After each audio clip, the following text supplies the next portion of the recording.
ये मैं आप लोगों को एक तो अपना लिखा हिंदी में गाना सुना रहा हूं। हमको आशा नहीं पूर्ण विश्वास है कि ये गाना आप लोगों को अच्छा लगेगा। सबसे पहले मैं उन देशवासी भारत देश को बचाने में जितने लोग जुटे हुए हैं, देश के सिपाही जो आज हम लोगों को बचाने के लिए अपना जान जोखिम में डाल करके और हम लोगों की सेवा कर रहे हैं, डॉक्टर, नर्स, शासन प्रशासन सभी लोग हम ही लोगों के सुरक्षा में लगे हुए हैं। तो वही सब इसी बात पर हमने एक गीत लिखा। आइए आप लोगों को ये गीत मैं सुना रहा हूं। ऐसा चलाए झोंका अपने को तू संभालो, अगर तू जीना चाहे तो सबसे दूरी बना लो, अगर तू जीना चाहे तो सबसे दूरी बना लो।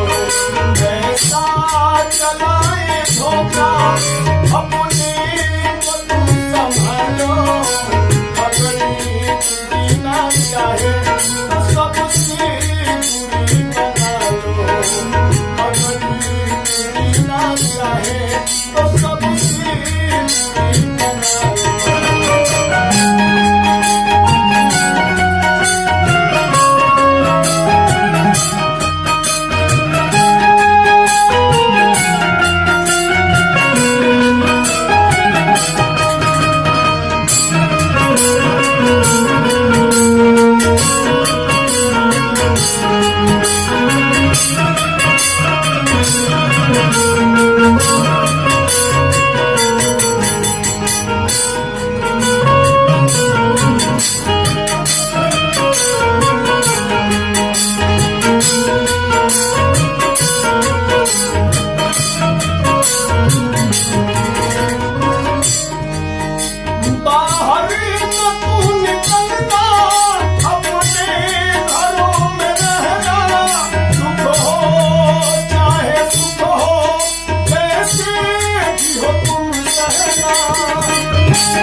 चाहे तो सबसे दूरी बना लो।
चाहे तो सबसे बता दो, चाहे तो सबसे बता दो। ऐसा चलाए धोखा अपने को तुम संभालो, ऐसा चलाए धोखा अपने को तुम संभालो। चाहे तो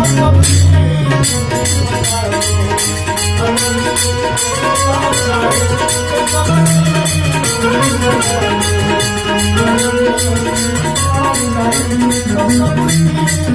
बता दो,